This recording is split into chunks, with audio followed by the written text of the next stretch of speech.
They said the desert slept under a blanket of gold at sunrise, but if you stayed till sundown, the same sand would swallow your bones. People today dream of the Wild West as a place of freedom, adventure, and dusty romance.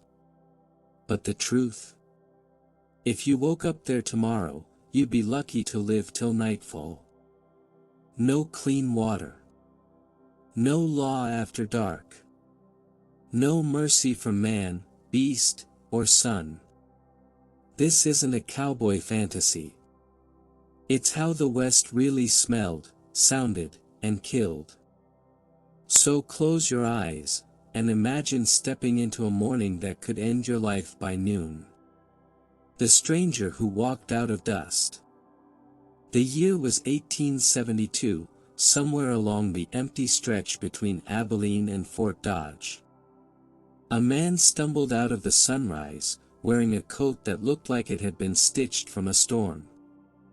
No horse. No water. Just a map burned into his memory, and the sound of wind cutting across an ocean of sand.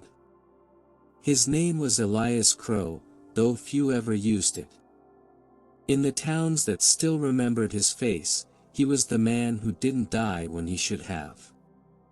Some said he'd been shot in the chest in Kansas and kept walking. Others swore he dug his way out of a shallow grave and came back for the man who buried him. But this morning, Elias wasn't a legend. He was a man dying one breath at a time, chasing a story older than himself, a rumor about a lost gold claim buried somewhere in the high plains. And somewhere beyond the heat mirage, a town waited, Gravel's Rest, a place that didn't appear on any map, because it didn't want to be found. The closer he got, the stranger the silence became.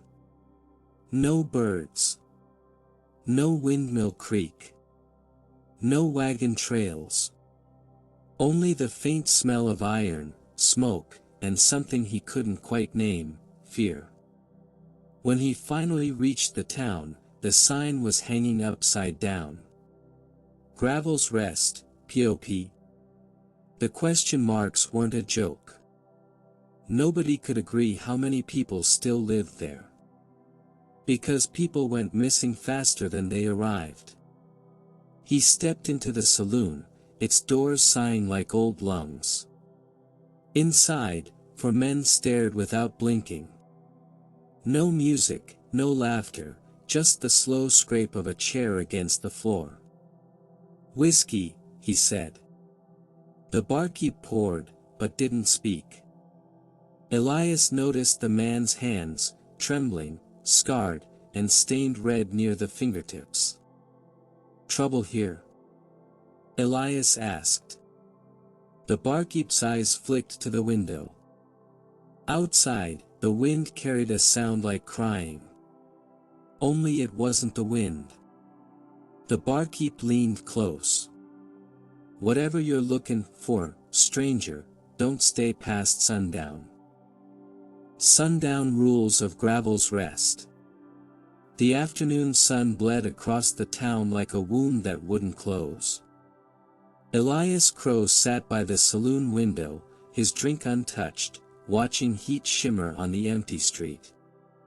Gravel's Rest didn't feel like a town, it felt like a waiting room for ghosts. Every sound seemed measured, every shadow watched its own edge.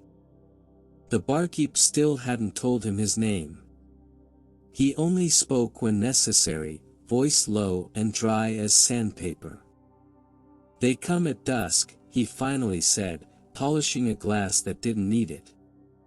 "Not bandits. Not Injuns. Just, the ones who never left." Elias squinted. "You mean the dead?" The barkeep's hand froze. "I mean what's left of them." Outside, the street looked normal, 2-story buildings leaning under their own age, a blacksmith's shed, a shuttered hotel, and a faint trace of wagon ruts leading nowhere. But the air had weight. Not the kind you could see, the kind you feel. Like the world was holding its breath. He'd been in cursed towns before. Mining camps built on graves, ghost ranches haunted by greed, sheriffs who sold their souls for a rail line. But this place, this stillness, was different. It wasn't haunted by the dead. It was haunted by time itself. A door creaked open upstairs. Footsteps. Then a voice, trembling. "You shouldn't stay here, mister." Elias turned. On the staircase stood a young woman, maybe 20, wrapped in a faded shawl. Her eyes were blue, but hollow, like she'd seen too many mornings that never promised an evening. "My name's Clara," she said. "My pa used to run this saloon. Before they took him." Elias didn't move. "Who took him?" Her answer came soft, barely a breath. "The sundown men." When the sun began to dip, the town changed. The air turned cold even though the sky still burned orange. Shutters closed. Lamps went dark. People moved like shadows, locking themselves away. From the church tower came the toll of a single, broken bell. One note. That was the warning. Clara led Elias to the back room. She handed him a lantern, its flame small and nervous. "Keep it low," she whispered. "They see the light, they come." He wanted to ask more, but the words died when the silence cracked open outside. A soft sound. Boots dragging across dirt. Not walking. Dragging. Then another. And another. The rhythm wasn't human. Too slow, too heavy, like wet leather slapping against stone. Clara's breath quickened. "Don't look, mister. Whatever happens, don't look out that window." Elias, of course, looked. Through the wavy glass, he saw them, not men exactly, but shapes wearing dust and bone. Their hats were wide-brimmed, their coats torn and stiff, their faces hidden beneath the color of death. Each carried something, a rusted revolver, a pickaxe, a broken cross. And they moved toward the saloon, one step at a time, as if drawn by a memory. Elias whispered, "What are they?" Clara's voice broke. "Miners. From the first dig. The ones who struck gold, then struck each other." The sundown men stopped in the middle of the street. One raised his head. The sound that followed was not a scream, it was a cry scraped from the earth itself. Every lamp in the saloon flickered out. For a moment, the world went black. Then came the scratching at the walls. A steady, dragging scrape, nails, metal, bones. Clara clung to Elias's arm. "They can't come in if no one opens the door," she whispered. He nodded. But then, a knock. 3 times. Soft. Measured. Human. A man's voice followed, cracked but calm. "Clara, it's your pa. Let me in, darlin'. It's cold out here." Her face drained of color. "That's not him," she said, barely audible. The voice repeated. Louder. Closer. "Clara, open the door." The handle rattled. Elias drew his revolver, though he knew it wouldn't help against whatever was outside. The knocking stopped. The silence that followed was worse than the sound. When dawn finally came, the streets were empty again. No tracks. No footprints. Only a trail of black dust leading toward the hills. Clara was gone. The back door stood open, swinging in the morning wind. Elias stepped out into the rising light, hat pulled low. He followed the trail without a word. He'd seen enough to know that the story of Gravel's Rest wasn't over, it was only buried. And he'd come too far to turn back now. The mine of bones, asterisk asterisk. The prairie had no mercy.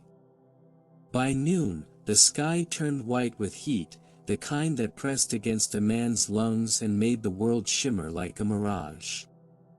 Elias Crow walked on, coat flapping against a wind that carried dust, silence, and something like whispers. He had no map, no food, and only half a canteen of water that tasted like rust. But he had the trail, that thin, dark ribbon of black dust leading toward the distant hills. Each step echoed like a clock counting down. And behind every echo, he thought he heard footsteps that weren't his own. He stopped once, looked back. The horizon stared back at him, flat, endless, and empty. Nothing moved. And yet, he felt watched. By mid-afternoon, he reached the base of the hills, jagged ridges of red rock, their shadows long and sharp as knives. At the center, like a wound carved into the earth, lay the mine. It was smaller than he'd expected. The opening was half collapsed, the wooden frame eaten by time and termites. A broken sign lay in the sand beside it. The words were almost gone, but one could still be read. Black Vein Mine. Elias crouched near the entrance, brushing dust from the sign. That name, he'd heard it before. Back in Abilene, an old prospector once spoke of it over whiskey. Said the mine wasn't named for coal or ore. Said the black vein was something that ran through men, not the mountain. He took out a match and lit his lantern. The flame flickered weakly against the dry air. Then he stepped inside. The descent. The air changed immediately, colder, thicker. The kind of cold that didn't just touch your skin, but crept into your bones. Every sound was amplified, his boots crunching gravel, the faint drip of water somewhere far below, the sigh of the mountain breathing. The deeper he went, the less it smelled like earth. It smelled like iron, salt, and old blood. About 50 feet in, the tunnel split into two. On the left, fresh tracks, a woman's footprints, light but hurried. Clara's. Elias followed. The path twisted like a snake, bending downward until his lantern light touched something on the ground, a shovel, half buried, handle splintered. Beside it lay a leather satchel. Inside, a faded photograph. It was Clara, standing with her father in front of this very mine. But something about it was wrong. Their faces weren't smiling. They were staring past the camera, at something no one else could see. He folded the photo and tucked it into his coat. A sound broke the silence, faint, hollow, like a breath caught between walls. Then another. Whispers. Go back. He turned. No one there. Only shadows that looked too thick to be real. Elias wasn't a man who scared easy. But he knew when the air was lying. And this air, this mine, was whispering lies. The chamber below. At last, the tunnel opened into a vast chamber lit by the trembling light of his lantern. And there, against the far wall, he saw them, dozens of wooden posts standing upright in the dirt, each with something tied to it. He moved closer. They weren't posts. They were asterisk crosses. And what was tied to them wasn't rope, it was sinew. The bodies had long since decayed, but their shapes remained, sealed by dust and time. Gold dust, glittering faintly in the light, clung to their bones like paint.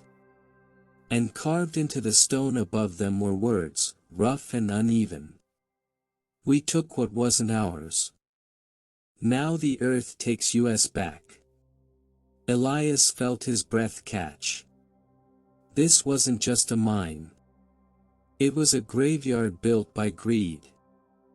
As he turned to leave, his lantern flame snapped, a sudden gust from nowhere, and went out.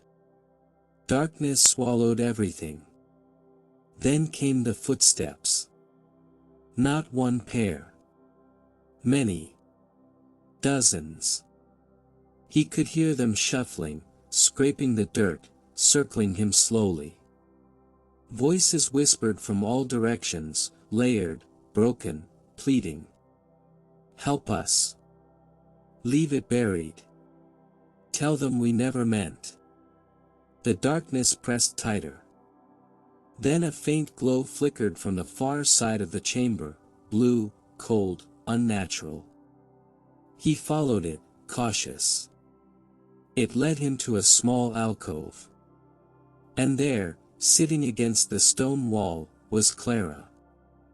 Her face pale, her eyes open but unfocused. In her hands, she held a lump of gold, the size of a fist, dark, streaked with something red. Clara? She looked up slowly. Her lips trembled. They said if I took it back, they'd let him go, she whispered. Pause waiting outside. I can hear him. Elias knelt beside her. There's no one outside, he said softly. But even as he spoke, he heard it, that same low voice, echoing faintly from the tunnel. Clara, come home. She clutched the gold tighter. You don't understand. The mine remembers. It wants it back. The walls began to groan. Rocks shifted. Dust rained from above.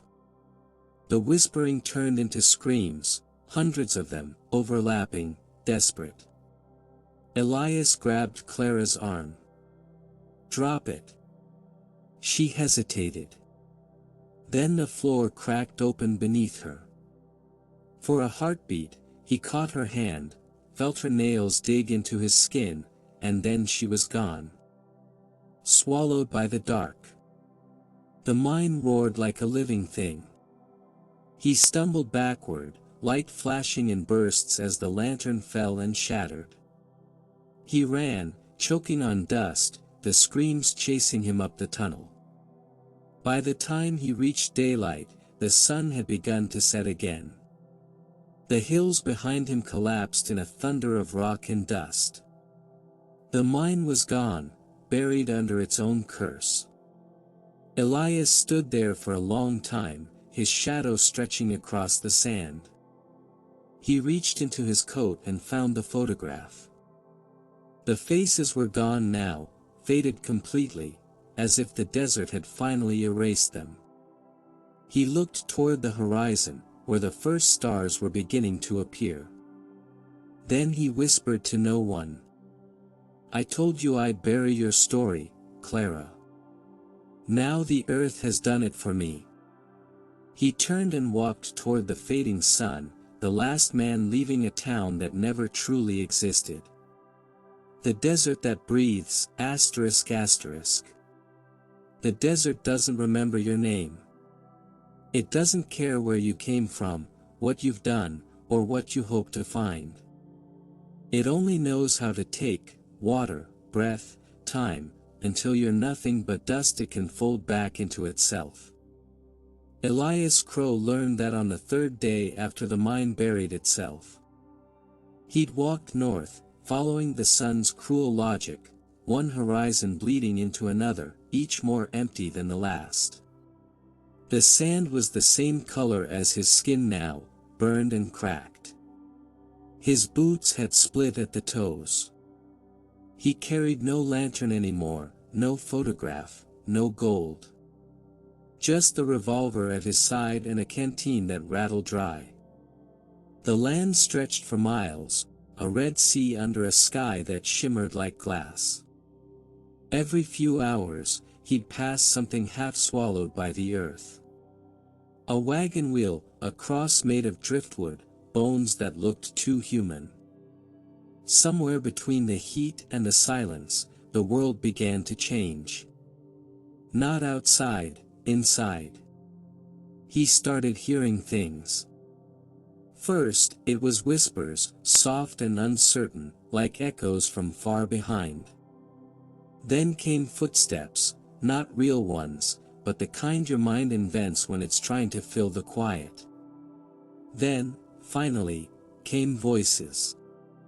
He stopped once, around dusk, when the light turned copper and the air smelled faintly of rain that never came. The voice was clear this time, Clara's. It came from behind him, where no one stood. "You left me," it said. He turned slowly. Nothing. Just the wind crawling through the stones. "You left me down there, Elias." His hand hovered over the revolver, though he knew a bullet wouldn't silence ghosts. He stared out at the horizon, endless dunes, endless sky, and whispered back. "I tried to save you."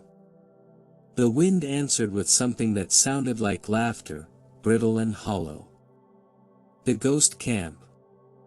That night, he found what was left of an old mail route, a single telegraph post leaning at an angle, wires broken and singing in the wind. Beside it, half buried in dust, stood a small camp. 3 tents. A fire pit filled with old bones. And a single metal cup, still upright, half full of sand.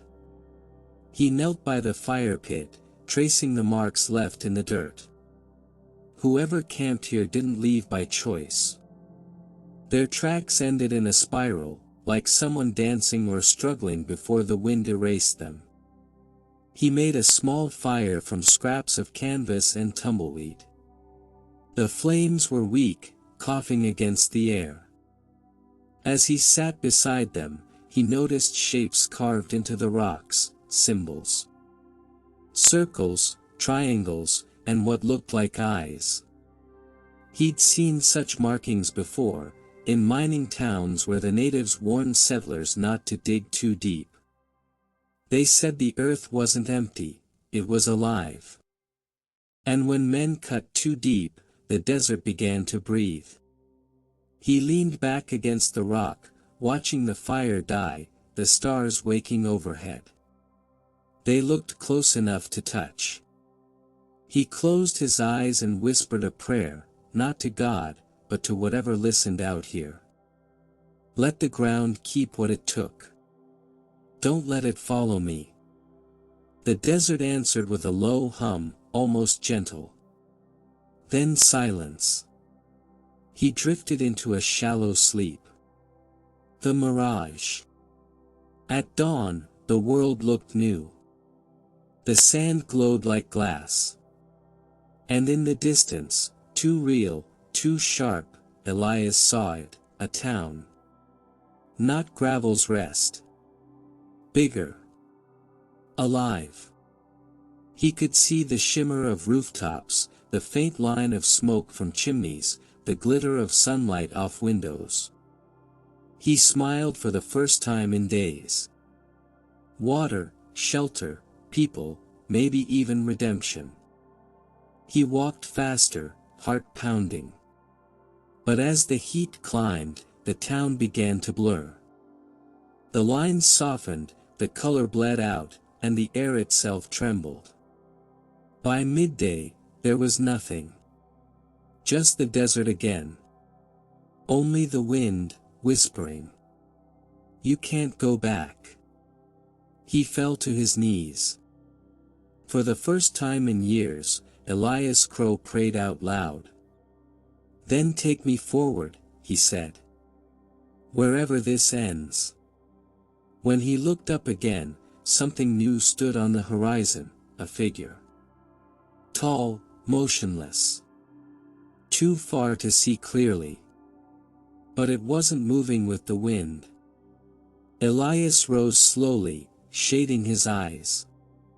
The figure didn't vanish this time. It waited. He began walking toward it. The desert that breathes. By evening, the air had changed again.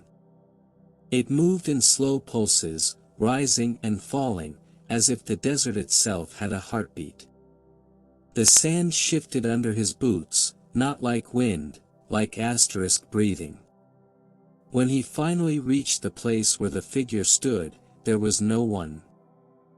Only a hollow in the ground, a wide, circular pit surrounded by stones carved with those same ancient symbols. The air above it shimmered, bending the light. And from within came a sound, not wind, not whispers, but a deep, rhythmic inhale.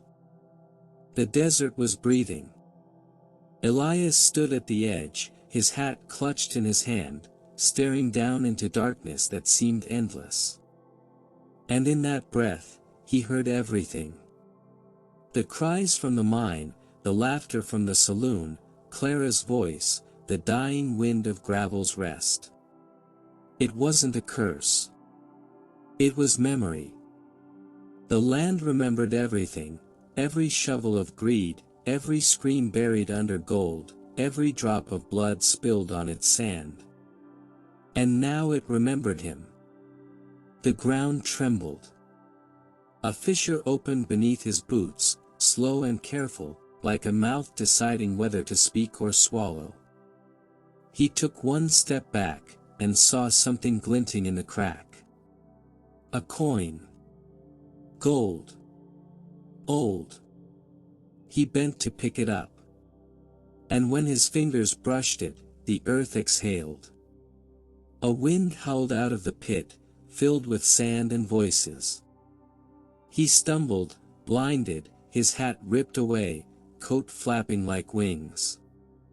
The desert roared, screaming with all the voices of the dead. He covered his ears, but he could still hear them, hundreds, thousands, all saying one thing. "We're still here." When the storm finally passed, Elias was alone again. The pit had closed. The air was still. He looked at his hand. The gold coin was gone. In its place, pressed into his palm, was a small mark, a circle with a single line through it. One of the symbols from the stones. The desert had given him something. Or branded him. He stood there until night fell again, watching the stars crawl back into the sky. They looked different now, colder, sharper, alive. He whispered into the wind. "All right. I'll carry your story, too." Then he began walking north again, the sound of the breathing fading behind him, though he knew. It was inside him now. The desert doesn't forget. It just waits for someone to listen. The last town before nowhere. The wind had grown gentle again. For 3 days, Elias Crow had walked without counting the hours, guided only by the pale ribbon of sky that stretched from one edge of the world to the other. The sun rose behind him, set before him, and still the horizon never changed. Sometimes he wondered if he was moving at all, or if the desert was carrying him the way the tide carries a lost boat, quietly, without permission. By the 4th evening, when the air cooled and the stars began their patient climb, he saw it. At first, it looked like moonlight resting on the sand. Then shapes appeared, straight lines, rooftops, the soft orange breath of lanterns. A town. He stopped and rubbed the dust from his eyes. Towns did not simply appear out here. And yet this one waited, silent, glowing faintly, as though it had been expecting him. He walked closer, listening for the sounds that make a place alive, horses, doors, laughter, but there were none. Only a low hum, like air moving through a hollow place. At the edge of the street stood a sign that swayed a little in the wind. The words were carved deep but worn smooth. "Welcome to nowhere." Beneath it, someone had painted in small, careful letters. "Population, uncertain, asterisk. The quiet people." He entered on the main road. Houses stood neat and square, shutters closed against the dark. A clock tower rose at the far end, its hands frozen at midnight. Lanterns hung along the street, steady and bright, but he saw no one tending them. Then, from a doorway, a man stepped out. Tall, clean-shaven, coat buttoned tight, eyes calm as a still pond. He smiled politely. "Evening," he said. "Long walk, wasn't it?" Elias nodded. "Didn't know there was a town this far out." The man's smile didn't change. "There wasn't. Until you needed one." Elias frowned. "You have water?" "Of course. We have everything here." The man gestured for him to follow. They walked past buildings that looked freshly painted yet smelled of age, as though they remembered 100 years of dust. At the corner stood a saloon with bright curtains and a clean porch. Inside, a few people sat quietly, drinking clear liquid from plain glasses. No laughter, no piano, only the soft scrape of chairs. When Elias entered, everyone looked up at once, just for a second, and then returned to stillness. Each face was calm, almost too calm. Eyes the same color. Voices low and even when they spoke. The barkeep poured a glass without being asked. "Water," he said, sliding it across the counter. "You'll feel better soon." Elias drank. It was cool and pure, colder than any water he had tasted in weeks. But it left no taste in his mouth, no weight in his stomach. It was like drinking silence. The lawman. Later, a man in a long coat entered through the back door. Silver star pinned to his chest, boots clean of dust. The others nodded as he passed, the way people nod to weather they've grown used to. "Sheriff," the barkeep said softly. "New traveler." The sheriff looked at Elias for a long time before speaking. "You look like you've walked through ghosts," he said. Elias half smiled. "Maybe I did." The sheriff's voice was steady, kind even. "Rest tonight. Ask no questions till morning. That's the only rule we keep here." Elias wanted to argue, to ask where this place began and how it stayed alive without tracks, wagons, or windmills. But the weight of the road pressed down, and the chair beneath him felt like a promise. He nodded. One night, then. The morning that never changed asterisk asterisk. He woke before dawn. The sky outside the window was a pale gray, same as the night before. He dressed, stepped into the street, and froze. Nothing had moved. The lantern still burned with the same small flames. The air still hummed softly. Even the clock tower still pointed to midnight. Only the light had shifted, a little brighter, but not quite day. A child sat on the steps of a store, watching him. Small face, wide eyes, hair pale as ash. When Elias approached, the boy smiled.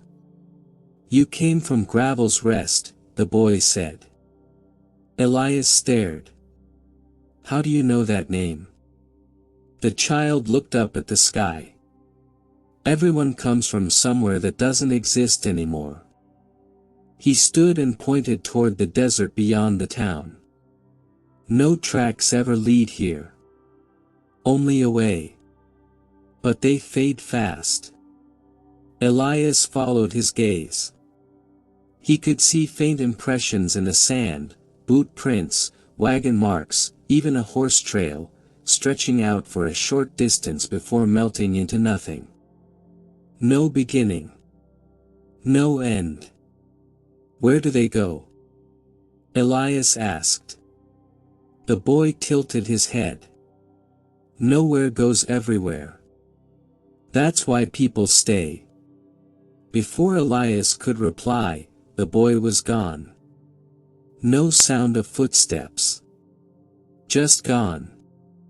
Memory unmaking. The rest of the day passed in stillness. He tried to speak with others, but they smiled the same slow smile, answered with gentle phrases that meant nothing. When he asked how long they had lived here, they paused, as if listening for a cue, and then said, "As long as we were meant to." At dusk, he went back to the saloon. The sheriff was there again, polishing the same glass. Elias sat across from him. "This town," he said quietly. "It isn't real, is it?" The sheriff looked up. "Real enough to rest in. Isn't that all a man needs?" Elias leaned forward. "I've seen towns that rot, minds that breathe, ghosts that walk. But this," he gestured around. "This feels like the dream they all fell into." The sheriff's eyes softened. "Maybe that's exactly what it is. The desert remembers too much. Sometimes it gives memory a body, just to see if it can walk again." Elias swallowed hard. "And me? You're the only one still asking that question," the sheriff said. "When you stop, you'll belong here too." The vanishing. He didn't sleep that night. He sat on the porch, watching the horizon where the desert met the stars.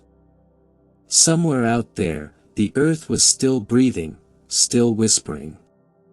He felt it inside his chest, steady, slow, the same rhythm. As dawn approached, the light didn't change. The same gray glow lingered, patient and unbroken. He looked down at his hands and noticed the mark in his palm, the circle and line, had begun to fade. His name, too, felt distant. Elias Crow. He tried saying it out loud, but the sound felt wrong, like a word from another language. He rose, walked to the edge of town. The sign still stood, "Welcome to Nowhere." He touched the wood, it was warm. For a moment, he thought about walking on, trying to find another horizon. But his legs wouldn't move. The wind had stopped. The air waited. He turned back toward the silent street, toward the faces that were already forgetting him. And as he stepped forward, the dust behind him erased his footprints one by one. That night, the sheriff added one more lantern to the row along the main road. It burned a little brighter than the rest. No one asked why. And the sign outside the town changed again, as if carved by an unseen hand. "Welcome to Nowhere **. Population, uncertain, +1. Whispers in the clock tower ***. The clock tower had always been still. Even before Elias Crow arrived, its hands had rested at midnight, the hour between memory and forgetting. No one in nowhere ever looked at it for long. Some said the clock was broken. Others said it was listening. That morning, if morning was even the right word, the sky carried a shade of silver Elias had never seen before. The air trembled lightly, as though something unseen had taken a breath. And then, for the first time in 100 quiet years, the clock moved. One slow tick. Barely a sound. But the echo rippled through the streets like a sigh through an empty house. The people stopped. Every face turned upward. And for a heartbeat, the world of nowhere was alive again. The echo that remembered asterisk asterisk. Elias felt it before he heard it. A vibration, soft as a memory beneath his skin. The kind of sound that lives between the ears, not in them. He stepped out of the saloon and looked toward the tower. The hands of the clock were no longer joined, the minute hand trembled, pointing just beyond 12. A faint hum pulsed in the air, steady, low, patient. From the far end of the street, the sheriff appeared, hat in hand, eyes dark beneath the brim. He walked slowly, each step careful, as though the ground beneath him had changed its mind about being solid. "You hear it?" Elias asked. The sheriff nodded once. "It remembers us." "What does?" "The clock. The town. Time." Elias frowned. "That sound, it's calling something." The sheriff's jaw tightened. "It's calling asterisk you. The tower's heart asterisk asterisk." Elias walked toward the tower alone. Every step felt heavier, as if the air were made of glass. When he reached the base, the doors were already open. Inside, dust floated like pale smoke in narrow beams of light. The gears above him were enormous, still gleaming faintly beneath the rust, a machine that had slept too long. He began to climb the winding staircase, one creaking step after another. Halfway up, he heard a voice. Soft. Feminine. Not quite whisper, not quite wind. "Why did you come here?" it asked. Elias stopped. "I don't know," he said. "I was walking. The desert led me." "The desert doesn't lead," the voice replied. "It waits. You led yourself." He looked around, no one. Only shadow and light. "Who are you?" "The first one who forgot," the voice said. "And the last who remembered." He climbed higher. The voice followed. "You think you're still alive?" Elias hesitated. "I feel alive." Feeling is only memory trying not to fade. The broken hour. At the top, he reached the clock's chamber. The walls were lined with brass and glass, gears thick with age. The great pendulum hung motionless, suspended in mid-swing. And in the center, a single chair. A woman sat there. Her face calm, her dress the color of old parchment. She looked neither young nor old, just endless. Elias stared. "You're real." She smiled faintly. "I am what you remember." He stepped closer. "Why is the clock moving again?" "Because you arrived." Time follows the living, even when they've forgotten what that means. He felt his pulse quicken. "I'm not dead." She tilted her head. "Not exactly. You stepped between." You walked so far into the desert that the world gave up waiting for you. Elias looked at the gears. Then what is this place? Nowhere, she said softly. A town built by the things time couldn't bury.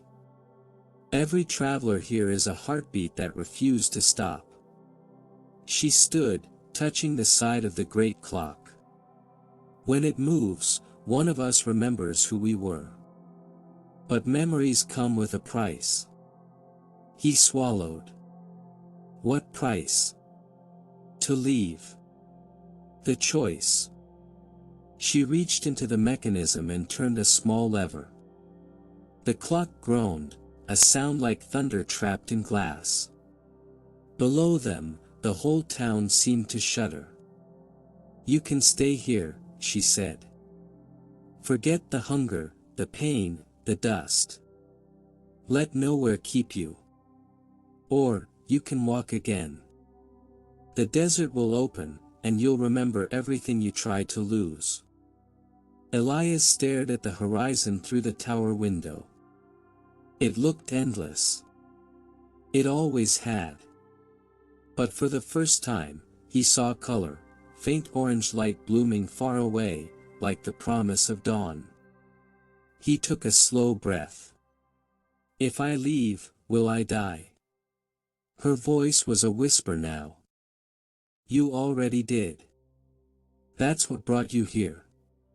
But you can still live again. He closed his eyes. The sound of the gears grew louder, sharper, alive. And when he opened them, she was gone. Only the empty chair remained. The clock ticked once more. And the next time it did, Elias Crow was no longer in nowhere. The morning that finally came. The desert wind returned first, cool, dry, and real. Then came the sunlight, golden and sharp. Elias blinked against it, coughing dust from his lungs. He was lying beside a road, the kind that led somewhere. A wagon creaked nearby. A man in a brown hat knelt beside him. Easy, friend. You've been out cold near 2 days. Elias looked around. No tower. No sign. No stillness. Just the living world again. The man offered him water. It was warm, imperfect, and it tasted real. What town is this? Elias asked hoarsely. The man smiled. Harper's Ridge. Closest thing to nowhere you'll find round here. Elias laughed softly, a sound he hadn't made in years. He looked at his palm. The mark was gone. Only a faint scar remained, shaped like a circle broken open. He stood slowly, the wind lifting his coat. The horizon stretched wide and alive before him. And somewhere far behind, in a town that wasn't supposed to exist. The clock struck 1. The desert that dreamed of men. Elias Crow walked along the cracked, sun-baked road. The world had returned to its usual rhythm, wind in the scrub, distant calls of birds, and the occasional creak of wagon wheels on old timber. But something had changed. He could feel it in the air. A pull, faint and quiet, like a pulse hidden beneath the ground. The desert remembered. And it remembered him. He paused, shading his eyes against the high sun. The horizon shimmered in the heat, and for a moment, he thought he saw a faint outline of a town, rooftops glinting in gold, streets lined with lanterns. He blinked. It was gone. Yet the memory of it lingered like a faint perfume. A place both real and unreal, waiting for someone to carry its story forward. Signs in the dust. By late afternoon, Elias reached a ridge overlooking a shallow valley. The sand there was softer, the color shifting from pale beige to gray, as though it had absorbed the sky itself. He knelt, brushing his fingers across the surface.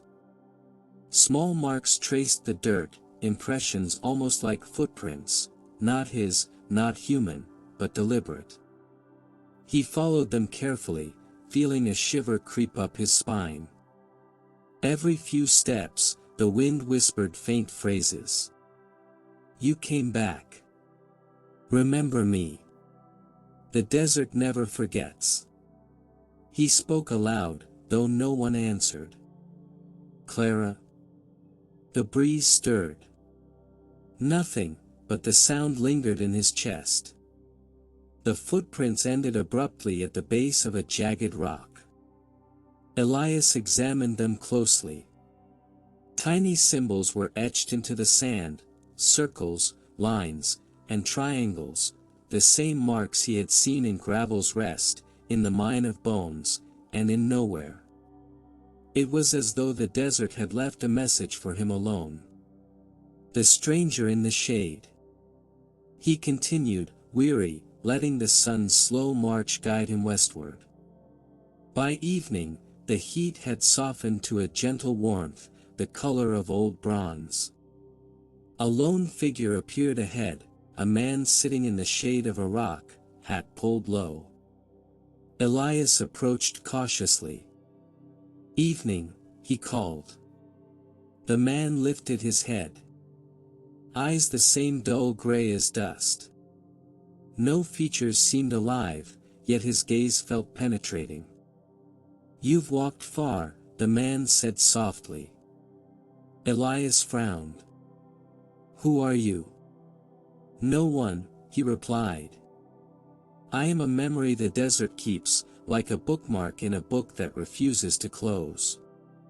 Elias took a slow breath. "I've seen places that shouldn't exist. I've been to towns where time forgot itself. I've walked in a mine that remembered the dead." The man nodded. "Then you understand. The desert dreams of men. It remembers them, reshapes them, calls them back even after they've left. But it doesn't release them easily." The message.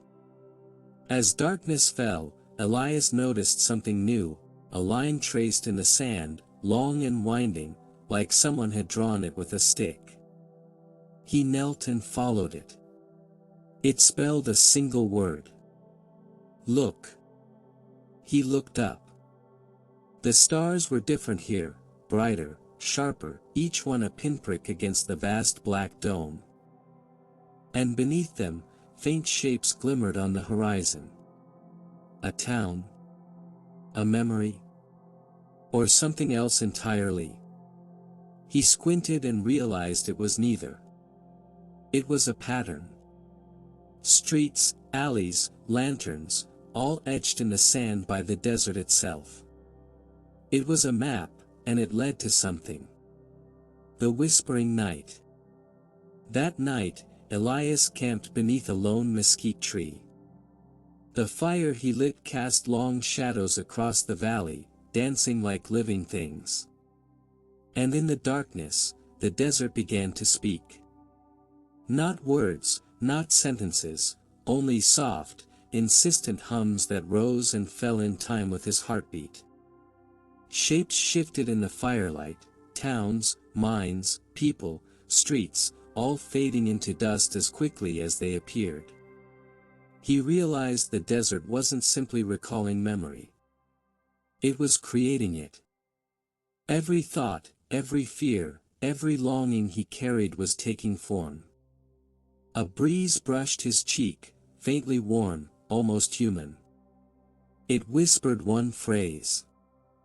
"You are the one who carries us." Elias shivered. He understood now.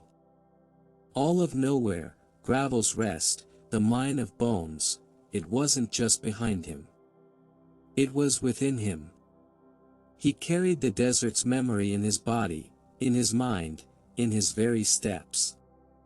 And every step forward would be another echo of what had been, another pulse in the long rhythm of a land that refused to forget.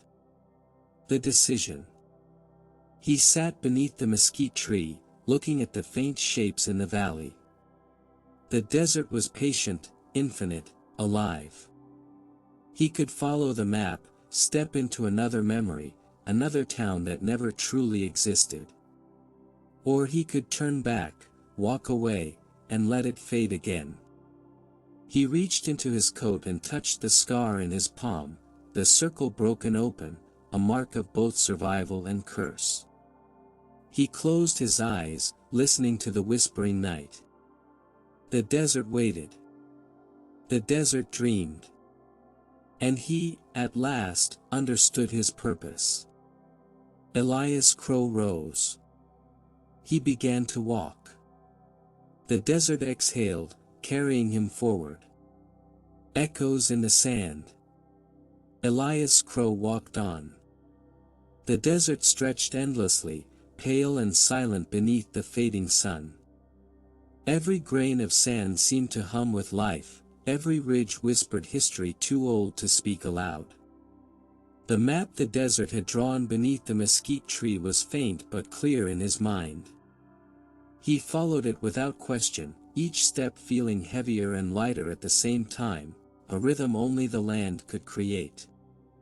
The air grew cooler as evening approached, tinged with the scent of sage and stone. The horizon shimmered, but not like heat. Like memory. First echo. He noticed it first as a shadow moving in the distance. Not a person, too small, too fragile, yet unmistakably deliberate. Elias squinted. The shape solidified, a man, leaning on a broken cane, walking slowly in the sand. He called out. "Hello." The figure stopped. For a heartbeat, the desert itself seemed to hold its breath. Then the man turned, and Elias saw a face familiar yet impossible. It was the prospector who had once told him about the Black Vein mine in Abilene, long dead by any account, yet here he stood, dusty, frail, but alive in the desert's memory. "You shouldn't have come," the man said softly. His voice carried the echo of years and regret. "I'm already here," Elias replied. The prospector nodded, a slow, sad gesture. "You'll see them. Every soul the desert remembers. Every town, every mine, every mistake. They're waiting for the living to witness it. The field of memories." As night fell, Elias reached a wide valley where the sand seemed darker, almost gray in the lantern light he imagined in his mind. Figures appeared, rising from the dunes as if the desert had shaped them out of dust. Some were men and women, half decayed, half alive. Some were children, eyes wide with fear, hands reaching for something they had lost. He recognized a few immediately. Clara, frozen in the mine's alcove, a miner from Gravel's Rest, even the child who had spoken in nowhere. Each moved slowly, silently, as though rehearsing moments they had never finished. And each glanced at Elias, their eyes imploring, accusatory, desperate. He realized they were echoes, fragments of people whose lives had been claimed or reshaped by the desert. And now he was walking through their memory. Whispers that guide. Softly, almost imperceptibly, the desert spoke again. "See them. Hear them. Remember them." Elias obeyed. He followed a narrow trail between the figures, listening to their whispers, their regrets, their joys. One woman sang a lullaby to a child long dead. A man cursed his greed at a vein of ore he had dug too deep. A horse whinnied in the distance, an echo of a night long past, when dust had swallowed the road and men had vanished into memory. He touched the figures gently as he passed. They shimmered faintly under his fingers, leaving no mark. The desert hummed. The echoes watched him. "You are the one who carries us," it whispered again. The lesson of the desert. Hours passed. Or maybe minutes. Time was not counting here. Only memory counted. Elias stopped at the center of the valley. A circle of figures surrounded him. They did not speak now. They only waited, eyes unblinking, gazes fixed. He understood, finally, the desert's secret. It did not merely remember. It tested. It measured the living against the dead. It chose those willing to bear the weight of its stories, the responsibility of its ghosts. "Carry us forward," it seemed to say. "Tell the ones who live. Teach them not to forget." He nodded. Not because he wanted to, but because he had no choice. The final vision. The sky above rippled. Stars stretched and curved, forming streets, rooftops, mines, and trails he had walked long ago.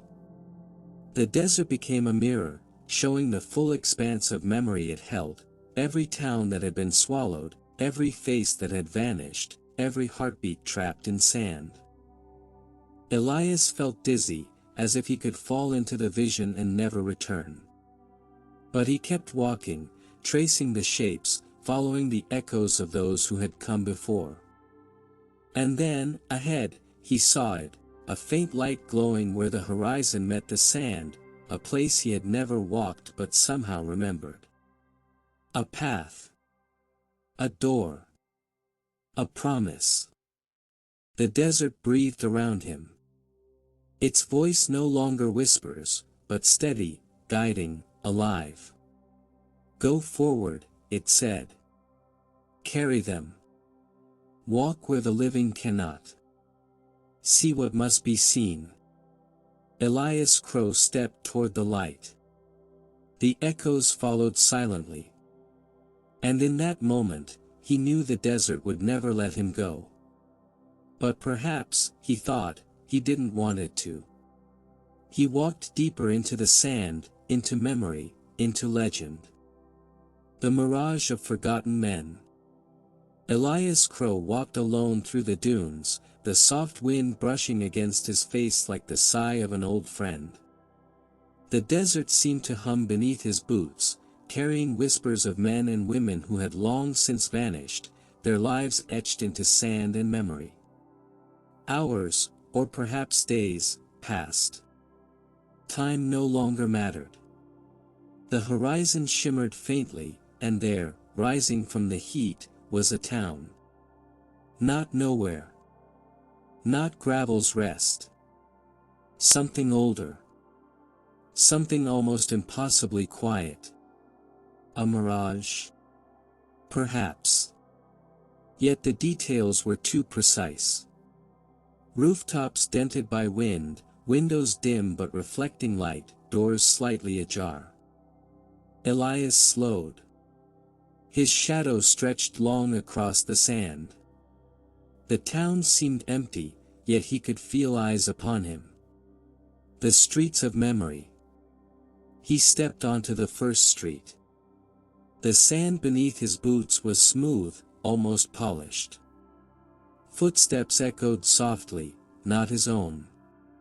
Buildings lined the avenue, shuttered and patient. Signs hung crookedly. Barker's General Store *. The Silver Horn Saloon *. Blackthorn Livery Stable *. No doors moved. No horses stirred. But each building hummed faintly, as if alive with memory. He reached the saloon. Its door creaked open before his hand touched it. Inside, the air smelled of whiskey, dust, and old wood. Tables were set, chairs perfectly aligned, glasses untouched. Figures sat at the bar. Men in worn hats, coats faded by time, faces both sharp and vague. They stared at him silently. One lifted a hand, inviting. Elias hesitated, then stepped forward. The first encounter ***. A man at the corner turned fully toward him. His face was familiar, the prospector from the mine of bones, though younger, vibrant, alive. "You've come far," the man said. "I've come," Elias replied, voice low, "because I have to see." The prospector smiled faintly. "Then you will. But be warned, the desert doesn't only show what is. It shows what could have been. And what must never be forgotten." Elias felt the weight of those words. The figures around the bar began to move, silently at first, then with purpose, tracing steps, gestures, lives that had ended decades ago. He realized he was watching not ghosts, not memories, but echoes of choices, frozen forever. Yet replaying for the desert's instruction. A child remembered. At the far end of the saloon, a child sat alone on a stool. Her hair was pale, her eyes wide with recognition. "Elias," she said softly. The name tasted like sand in his mouth. "Clara?" She shook her head. "Not exactly. I am what they remembered of her. And you carry her story." He knelt. "I carry all of them. That's why I walk." The child smiled. "Then the desert trusts you. But it will test you. You will see things not meant for the living." A gust of wind brushed through the saloon, scattering dust and tiny sparks of light. The chairs shifted slightly, as if moved by invisible hands. The mirage trembled, buildings rippled, the sky warped, and a faint hum rose from the sand beneath. The desert's challenge. Outside, the town stretched endlessly, a labyrinth of sand and memory. The wind whispered. "Do you remember them all? Every name, every cry, every dream lost to dust? Can you carry this weight without breaking?" Elias's chest tightened. He could see miners swallowed by shafts, families swallowed by fire, towns swallowed by greed and time. Each echo reached for him, asking to be remembered. He knelt in the street, running his hands over the sand. "Show me everything," he whispered. "And I will carry it." The desert hummed louder, the mirage sharpening. Figures appeared in the streets, men with rifles, women carrying water, children chasing wind-blown leaves. Elias watched each movement, memorizing their shapes, their gestures, the faint expressions of hope and despair. The weight of memory. Hours passed. Or perhaps minutes. Time had no meaning here. The desert's mirage became more vivid, more real. Elias felt each heartbeat as if it were his own, each whisper a note inside his chest. The prospector returned, leaning on his cane. "You are ready," he said. "For what?" Elias asked. "To step beyond memory itself," the prospector replied. "To the place where men are not only remembered, but become part of the desert forever." Elias swallowed. He understood now, this journey was not just survival. It was stewardship. The desert had chosen him. The step forward. Elias stood in the middle of the street. The wind rose around him, carrying voices, scents, dust, and echoes. The mirage stretched endlessly in every direction. It could have been a dream. It could have been reality. But he knew the truth, the desert was alive. And he was alive in it. He raised a hand, touching the sand beneath his boots. A pulse ran through it, as if the land recognized him. And then, slowly, the buildings began to fade, the echoes dissolving into golden dust. But not all disappeared. Some faces remained, etched into the memory of the desert: Clara, the prospector, miners, townsfolk. And Elias carried them with him, stepping forward into the desert that dreamed of men. The night was calm. The stars were sharper, colder, and patient. Elias Crow walked on. The desert exhaled, and the echoes whispered, "We are remembered. And you live with us now." The breath between days. The desert had taught Elias Crow many things. It had shown him towns that never existed, people who were no longer alive, and the weight of memories buried beneath centuries of sand. And yet, when he stepped beyond its dunes, the world seemed to breathe differently. The air outside the desert shimmered faintly, carrying whispers too soft to catch, but insistent enough to make his skin prickle. Every sound, the creak of a branch, the whisper of wind through grass, the distant call of a crow, seemed amplified, carrying a story he almost understood. He had left the mirage behind, the town of forgotten men dissolving into golden dust, yet a faint pulse remained within him. A heartbeat that was not entirely his own. Traces in the living world. As he walked along a lonely trail toward Harper's Ridge, Elias began to notice things that didn't belong. Footsteps that appeared behind him in the dirt but vanished when he looked back. Shadows at the edge of his vision, shapes of men, women, and children, frozen in moments that weren't happening, yet insistently real. Objects out of place, a broken lantern resting upright, a faint trail of dust that led to nowhere, and at one point, a small, weathered coin pressed into the ground, stamped with a symbol he recognized, the circle with a line through it, etched into his palm so long ago. The desert was not content to stay behind. It had followed him. The first night. Night fell slowly, the stars wheeling overhead in silent arcs. Elias set up a small fire beside a cluster of rocks. The flames flickered, dancing shadows across the sand. And then he heard it. A voice. Soft, melodic, carried on the dry wind. Elias. He froze, heart pounding. The desert. Not here, but within, calling through the air, bending reality itself. "Who's there?" he whispered. A figure appeared in the flickering light, Clara. Or at least, the echo of her. Her hair glimmered silver in the firelight, her eyes deep pools reflecting both life and memory. "You carry us," she said, voice calm and unyielding. "The desert never forgets, and neither can you." Elias swallowed. I don't understand. I'm in the living world now." Clara's smile was sad. "It doesn't matter. The living world is part of the desert.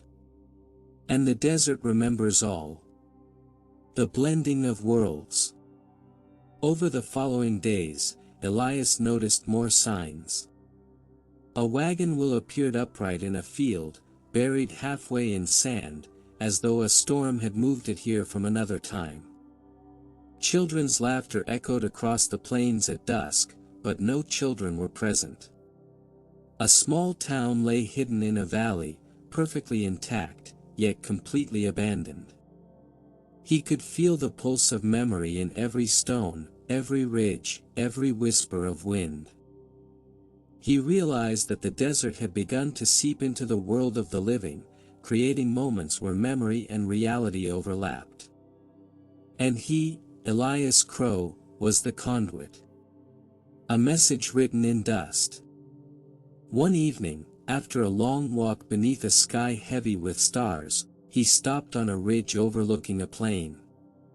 The sand glimmered faintly in moonlight. And then he saw it, a word etched into the dirt, as if the desert itself had written it for him. Remember. He knelt and traced the letters with his fingers. The wind rose, carrying whispers from the mines, the mirages, the towns that had vanished. Carry our stories, they said.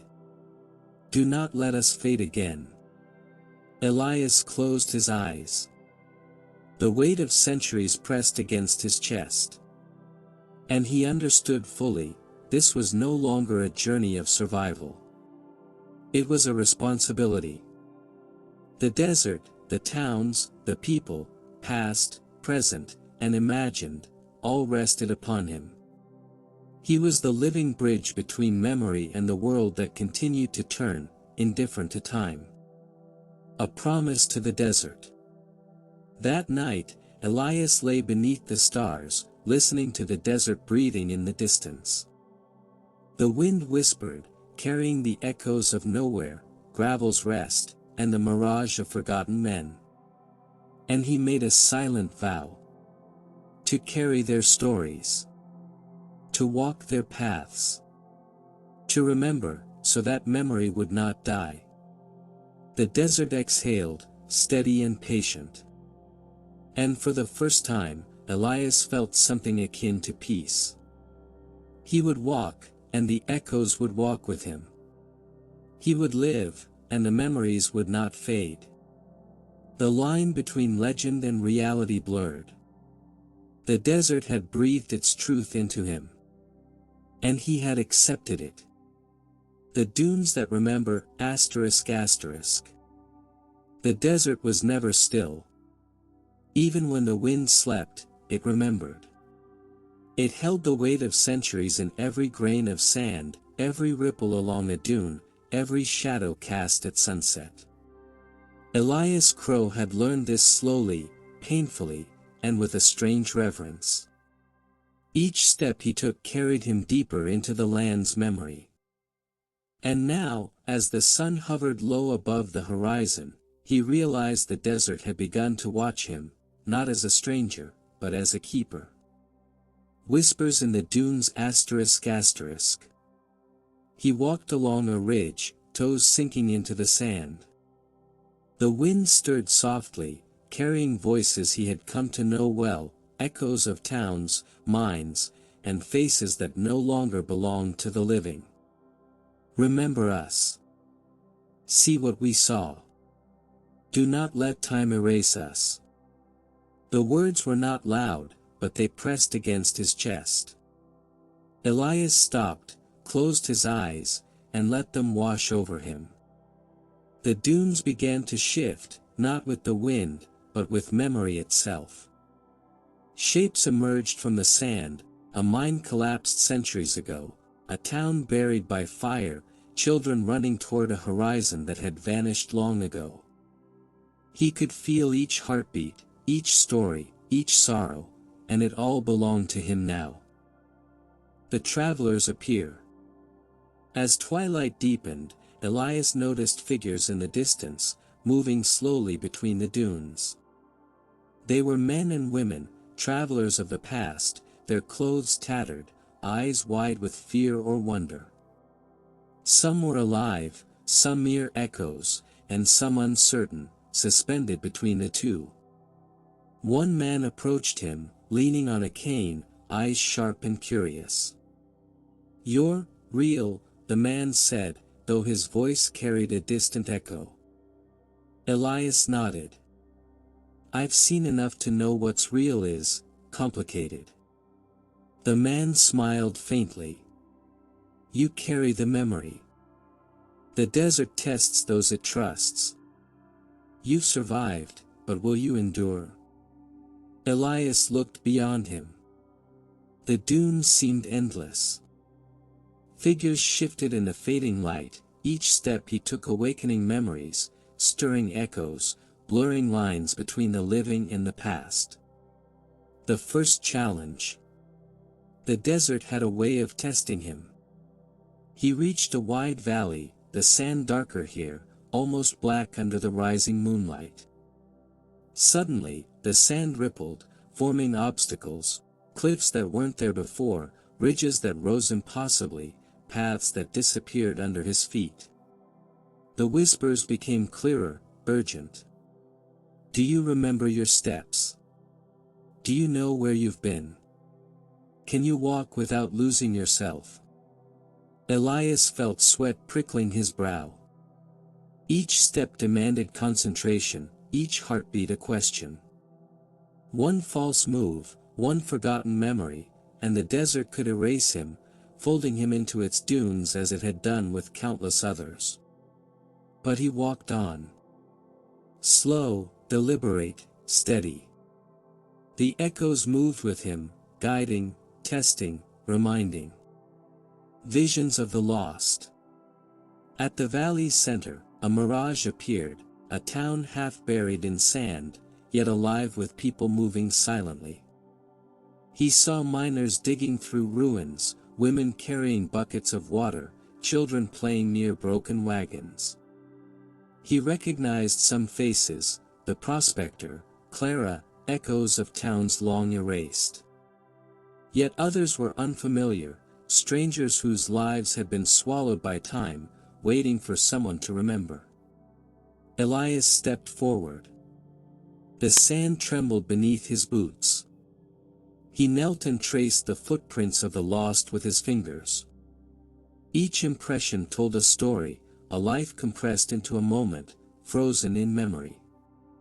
Carry us, whispered the wind. Carry our stories, and we will follow. Elias felt the weight pressing against him, not just the sand, but the lives, the hopes, the despair of generations. He breathed slowly. And he carried them. The lesson of endurance. Hours passed. Or perhaps days. Time was meaningless here. The desert tested his body, but more than that, it tested his mind.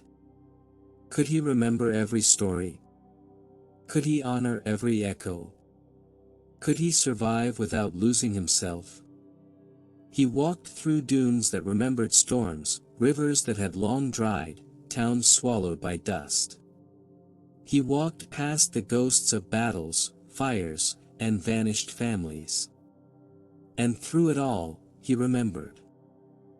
When dawn finally rose, pale and soft, Elias looked back. The valley was quiet again, but he could feel it, the dunes still whispered, still waited, still remembered. And he understood fully, this was not just survival. It was stewardship. The desert was alive, and he had become part of it. A silent promise. Elias sat on a ridge overlooking the valley, the wind cooling his sunburned face. The stars were gone, replaced by the soft glow of morning. He pressed his hands to the sand. The imprint lingered faintly, a reminder of the connection he now bore. He whispered to the wind, to the echoes, to the desert itself. I will not forget. I will carry you. The dunes shifted gently in reply, soft as a sigh. And Elias Crow stood, walking forward into the endless horizon, the desert's memory breathing with him, around him, and through him. The desert breathes a story. The horizon shimmered faintly, as though the desert itself were breathing. Elias Crow felt it in his chest, a slow, steady pulse, echoing with the memories he carried. Every step forward stirred sand, wind, and ghostly whispers, yet he walked unafraid. The desert did not merely remember him, it demanded he understand its voice. Ahead, dunes rose like pale mountains, sharp and infinite. The wind carried voices, soft, urgent, and hauntingly human. Do you see us? Do you know us? Will you carry our story? Elias closed his eyes, listening. Every echo he had gathered, every town, every face, every lost life, surged within him. The desert did not ask for survival. It asked for memory. It asked for proof that the living could bear witness. The final vision. As twilight painted the sky with deep amber and violet, Elias reached a vast basin. The sand rippled unnaturally, like water disturbed by invisible hands. From its depths, figures rose, miners, children, townsfolk, travelers long gone. Some were clear, as if they had stepped from reality itself, others flickered like dying flames. At the center of the basin stood a woman. Her hair was silver, eyes deep pools of history, her dress shifting like sand in the wind. She was Clara. Not quite the girl he had known, not quite an echo, something in between, alive in memory. "You have carried us far," she said softly. "But can you carry what comes next?" Elias's heart raced. "What do you mean?" She lifted a hand, and the basin shimmered. The dunes around him became towns, rivers, forests, lives compressed into landscapes, memories folding over themselves like waves. He saw every choice, every mistake, every death. Every story waited for him to hold it, to keep it alive. "You must remember it all," Clara whispered. "Or we will fade. Not just here, but from the world entirely." The weight of eternity. Elias stepped forward. The sand pulsed beneath his boots. The whispers grew louder, overlapping in a symphony of sorrow, hope, and longing. "Remember us. Do not forget. Carry us." He felt the weight pressing on his shoulders, not physical but profound, spiritual. Every heartbeat, every echo, every shadow of the past was his responsibility now. He sank to his knees, hands tracing the sand. The figures around him reached out, not threatening, but asking. The desert had no malice, only expectation. He understood now, survival was no longer enough. He was to become the living memory of the desert itself. The breath between days. As night fell fully, Elias lay on the warm sand. The sky shimmered with stars, each one a story, each one a life. The desert whispered through the darkness, breathing through him, around him, into him. He could hear Clara singing softly, the prospector chuckling in the distance, miners calling out to families lost to time. All of them, alive in memory, alive in him. And he, too, was alive, a bridge between worlds, carrying stories that might otherwise have been forgotten. The wind rose, gentle and insistent, rustling the sand like the pages of an endless book. Elias closed his eyes and let it flow through him. The desert did not ask for anything else. It only asked that he remember. And he did. The dunes shifted, the stars wheeled, and the desert breathed a story that would live forever. Elias Crow rose, stood tall, and walked forward. The echoes followed silently, carrying him, guiding him, trusting him. For the first time, the desert exhaled fully, as if satisfied. And the story, theirs, his, the desert's, continued. The keeper of echoes, asterisk asterisk. The desert had shifted again. Not physically, but in feeling, in essence. It hummed beneath Elias Crow's boots, carrying centuries of memory in its grains. He no longer felt alone. The echoes walked with him now, quietly, like companions invisible to the ordinary eye. Every step forward was heavier, yet lighter. He carried their stories, their hopes, their losses, and the desert's weight was no longer a burden, but a responsibility he accepted willingly. The travelers he met. One evening, as the sun dipped low, Elias came across another traveler. A man, hunched, clothing tattered, eyes wide with fear and disbelief. You're alive," the man whispered. Elias nodded. "Alive enough. But the desert follows me now." The traveler shook his head. "I thought I was alone. I thought the dunes had swallowed everyone." Elias extended a hand. "They haven't. Not entirely. Follow me."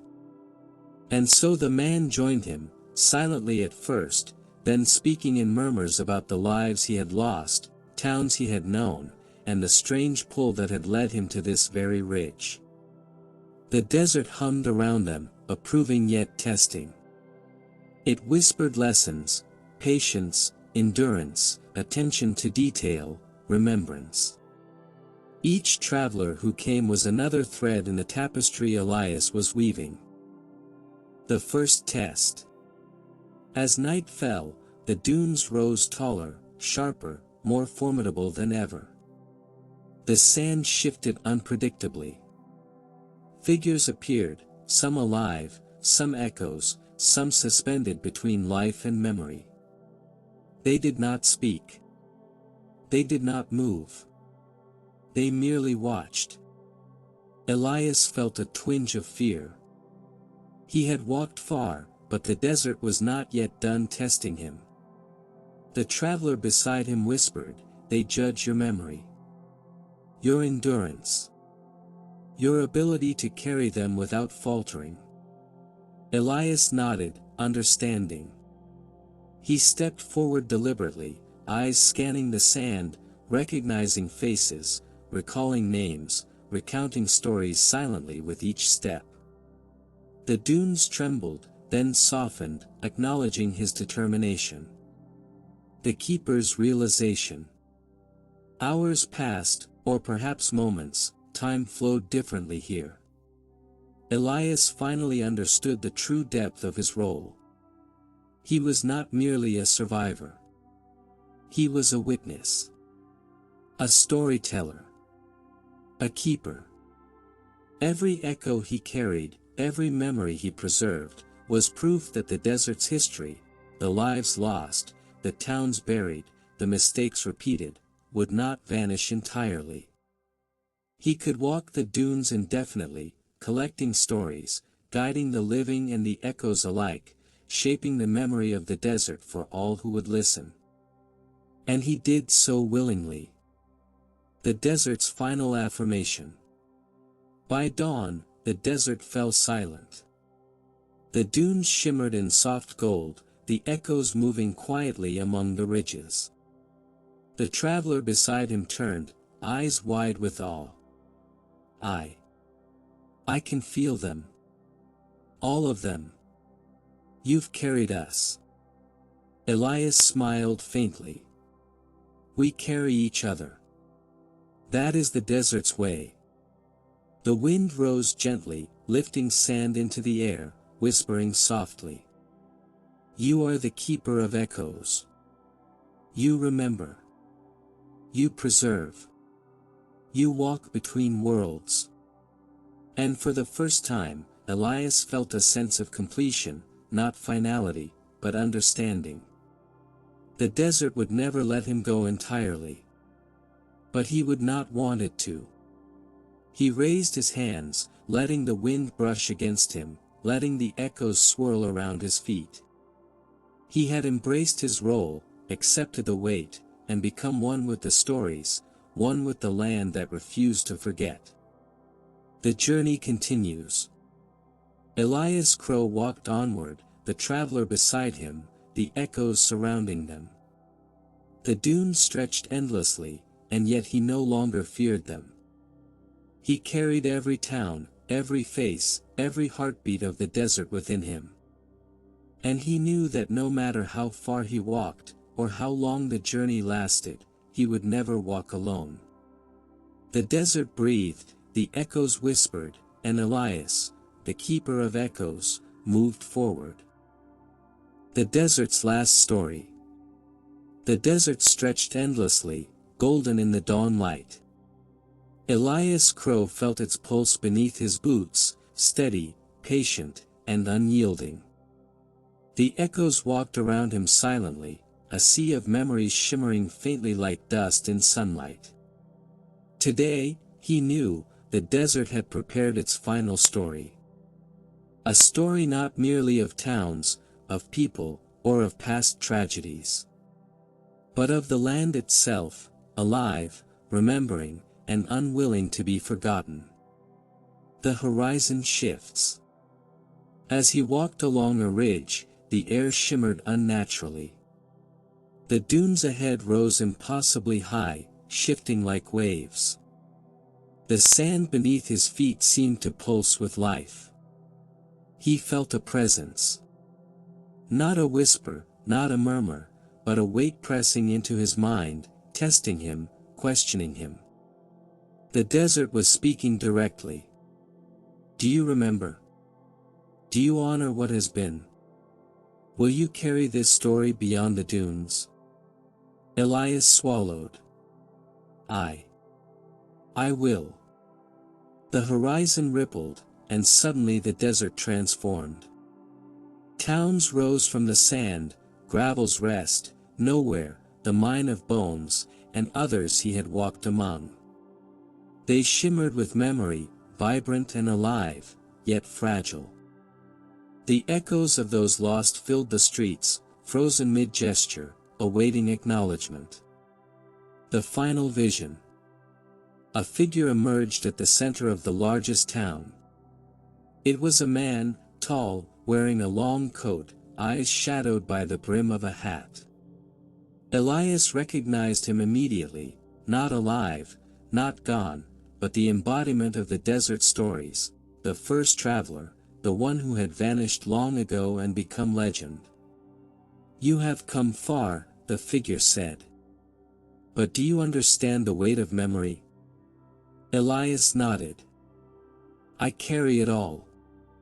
Every life, every town, every mistake. Every echo.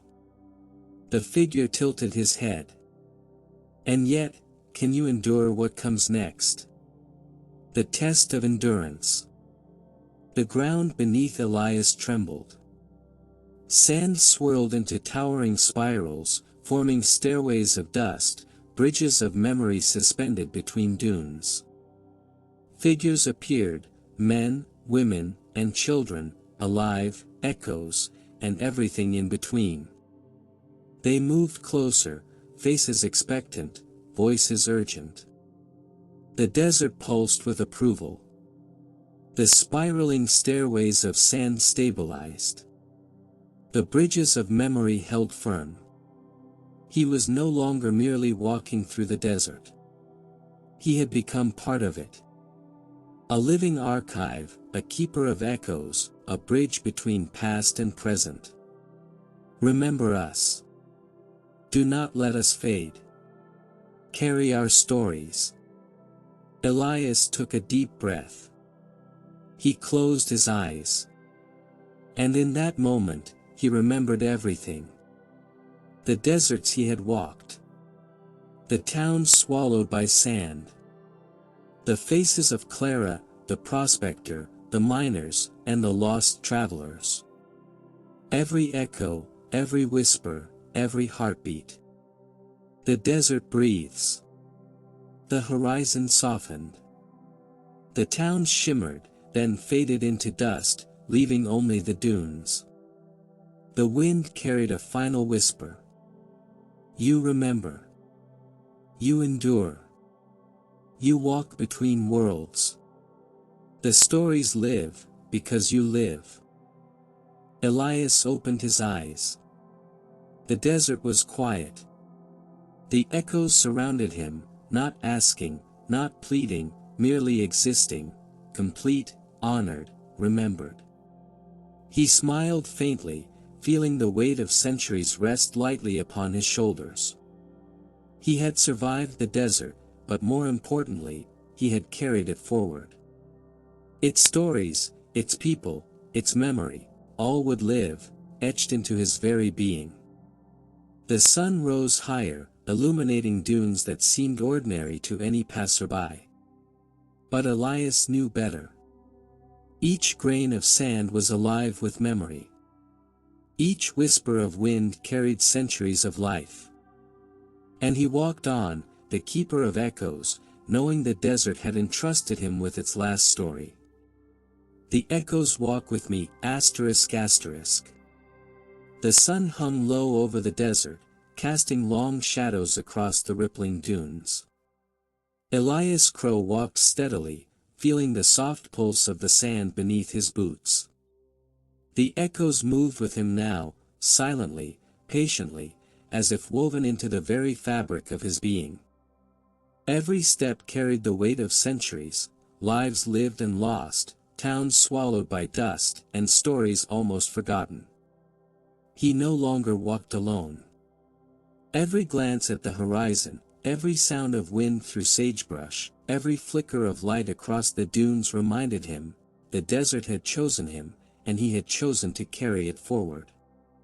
The whispers beyond the dunes asterisk asterisk. As he reached the edge of a broad valley, the desert stretched farther than he had ever seen. He could feel the whispers of towns, not only lost to sand but lost to time itself, reaching across the plains. "Remember us," they said. "Carry our stories." He listened, letting each whisper flow through him. He had learned the rhythm, slow, deliberate, absorbing each memory, not just seeing it, but feeling it. The wind shifted. The desert opened before him like a living map, showing not only the dunes but roads, forests, and rivers he had never walked, places outside the desert but tied to its memory. The echoes followed, faintly glowing, guiding him, teaching him the stories that would otherwise vanish. The first traveler outside asterisk asterisk. A figure appeared in the distance, a man walking along a faint trail. Not lost, but searching. "You," the man whispered, eyes wide. "You carry them." "I've heard stories." Elias nodded. "I do.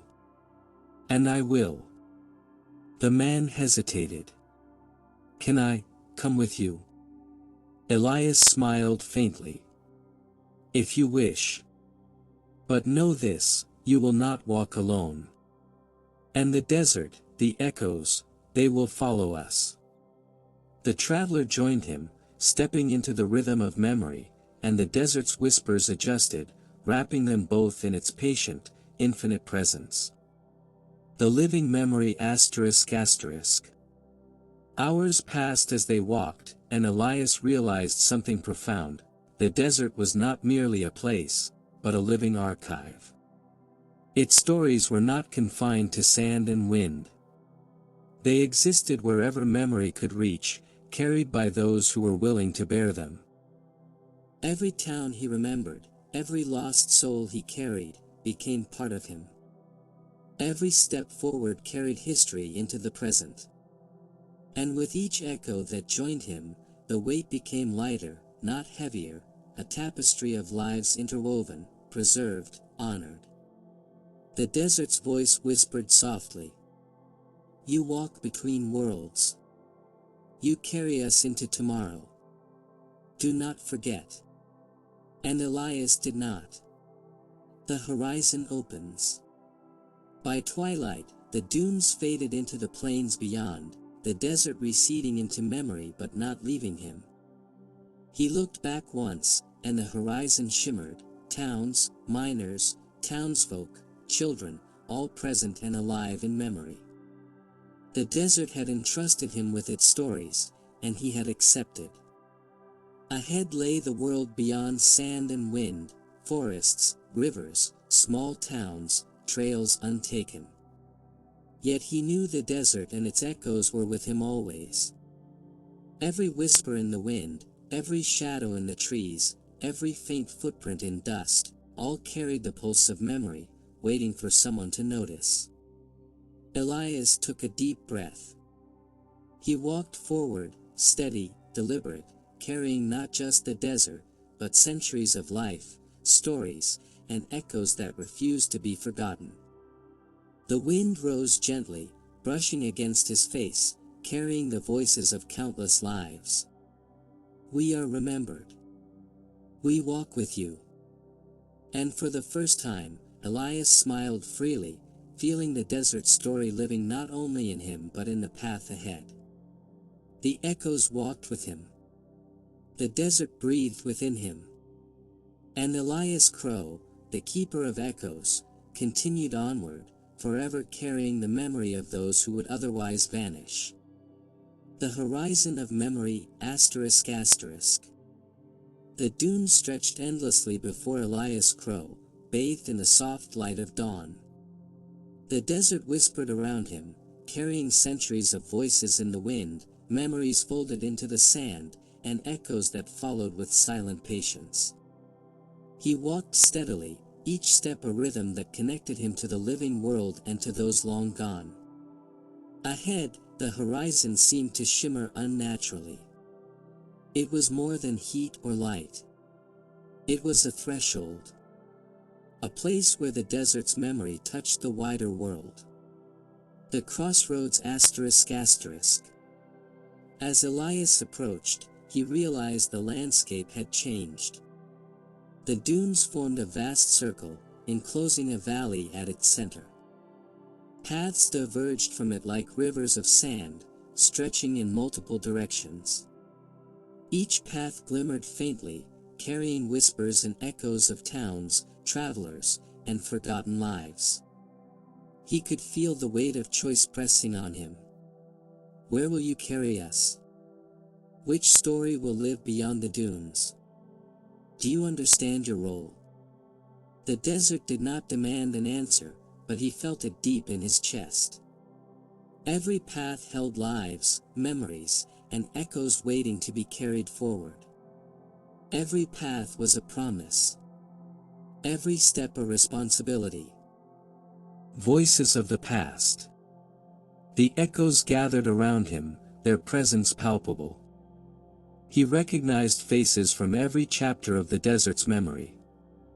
Clara, the child he had met in a mirage, her silver hair glowing softly.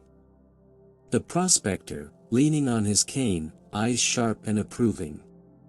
Miners, travelers, townsfolk, all waiting silently, watching.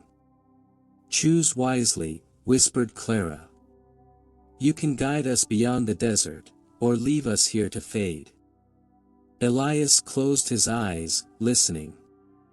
He could hear the stories clearly, the joy of a child running through a sunlit street, the despair of a miner trapped in a collapsing shaft, the laughter of families at long-forgotten town gatherings. He felt each heartbeat, each memory, and knew that the desert had given him a gift, and a responsibility. The first step beyond. Elias stepped forward onto the path that shimmered brightest. The sand beneath his boots felt alive, pulsing with energy and history. The echoes followed, their forms glowing faintly as they prepared to move with him. He realized the desert was not confined to the dunes. Its memory could stretch, reach, and touch the wider world, if someone carried it. He was that someone. Every step forward was deliberate, heavy with history, yet light with purpose. The horizon expanded. Forests, rivers, and towns appeared faintly in the distance, places the desert had touched long ago, waiting for someone to notice, to remember. The responsibility of memory. As the wind brushed against his face, Elias understood fully what it meant to be the keeper of echoes. He was not merely a witness. He was the bridge between memory and reality. Between the lost and the living. between the past and what could be remembered in the future. The desert whispered softly, approvingly. Walk. Carry us. Let the world know we existed. Let the living remember what was lost. Elias nodded, pressing his hand to the sand as if to seal the promise. The echoes moved with him, silent, faithful, glowing faintly in the soft light of dawn. He looked down the path that stretched toward the horizon. The living world awaited. The desert's memory would follow. And he, Elias Crow, would carry it all. The journey continues. The dunes receded behind him, but the desert's presence remained in every step. He walked steadily, the echoes walking with him. Every face, every story, every whisper of wind accompanied him, a testament to lives that would not vanish entirely. The horizon stretched endlessly. The desert breathed within him, through him, and beyond him. And Elias Crow, keeper of echoes, stepped forward into the living world, carrying the desert stories, ensuring that memory would never fade. The wind whispered one final truth. We are remembered. We walk with you. Forever. And with that, he walked toward the horizon, every step a story, every breath a promise, every heartbeat a bridge between the past and the world yet to come. The living world remembers. The dunes faded behind him, yet the desert remained, alive within Elias Crow. Each grain of sand, each whisper of wind, each echo of a lost town pulsed quietly within his chest. He walked steadily toward the living world, towns, trails, forests, rivers, places that had long forgotten the desert's presence. But he knew he could not forget. And soon, he realized, neither would the world. First encounters. In a small town nestled near a gentle river, Elias walked along the dusty streets. People passed him by, unaware of the stories embedded in his footsteps. Yet some glanced curiously at the glint of memory that seemed to linger around him. A child paused to watch him pass, feeling a faint sense of recognition he could not explain. An elderly man, leaning on a cane, suddenly remembered a town that had disappeared decades ago, a town Elias had carried in his heart. The desert whispered within him. Touch them gently. They will see without knowing. They will remember without realizing. Elias nodded, silently guiding the echoes, letting them ripple through the town like invisible threads connecting past and present. The power of memory. Everywhere he went, subtle changes followed. A garden that had long withered bloomed faintly, touched by memories of care and sunlight. A well, abandoned for decades, began to glimmer as if recalling hands that had drawn water long ago. Even townsfolk felt it, a quiet sense of nostalgia, a fleeting memory, a whisper of lives that once existed. Elias realized that the desert's memory could live beyond sand and wind. It could ripple into the hearts of the living, touching lives, teaching them stories lost to time, ensuring that history would not fade. The echoes manifest. The echoes followed him, appearing only when he allowed them. Miners leaning over imaginary shafts, children laughing along invisible streets, Clara's silver hair shimmering in the sunlight. No one saw them fully, yet everyone felt them. A sense of remembrance, longing, and quiet connection settled over the town. Elias understood the responsibility clearly. He was not only carrying memory, he was sharing it. Gently. Carefully. Without overwhelming those who had never known the desert's depths. A town awakened ***. At twilight, he arrived at a town that had long since been abandoned. Rusted wagons lined streets, broken windows reflected dying light, and sand crept along every corner. Elias knelt and pressed his hands into the dirt. He whispered the stories aloud, naming faces, recounting lives, echoing voices. The town seemed to breathe. The wind shifted. Faint silhouettes appeared, families, shopkeepers, children, travelers, all moving quietly, honoring their past. Elias smiled. The desert had trusted him to preserve this, and he had. Even the living who wandered nearby felt it, a subtle pull at the heart, a sudden warmth of recognition, a whisper of something forgotten yet deeply familiar. The keeper's promise. Elias stood, looking at the horizon where the desert met the living world. He felt the desert's pulse within him, steady, patient, eternal. He knew the journey would never truly end. The desert, the echoes, the lost towns, they would always need a witness, a bridge, a keeper. And he had accepted that role fully. "I will carry you," he whispered to the wind. "I will share your stories. I will ensure you are never forgotten." The desert hummed quietly in reply. And Elias Crow walked on, every step carrying centuries of memory, every heartbeat echoing with lives that would live forever in the hearts of the living. The echoes in the world ***. The horizon stretched endlessly, soft hues of amber and gold blending with the distant mountains. Elias Crow walked steadily, the echoes trailing him like a faint, shimmering shadow. Every step carried the weight of centuries, yet it felt lighter, filled with purpose. The desert's pulse was alive within him, flowing through his veins, shaping his perception of the living world. He realized the echoes he carried could do more than preserve memory, they could awaken it in others, subtly, quietly, without overwhelming them. The first subtle changes ***. In a small farming village, Elias paused near a broken fence, the wood warped and splintered. He placed his hand on it, recalling the family who had once built it, the laughter of children, the scent of summer fields. The fence seemed to straighten slightly under his touch, as if remembering its purpose.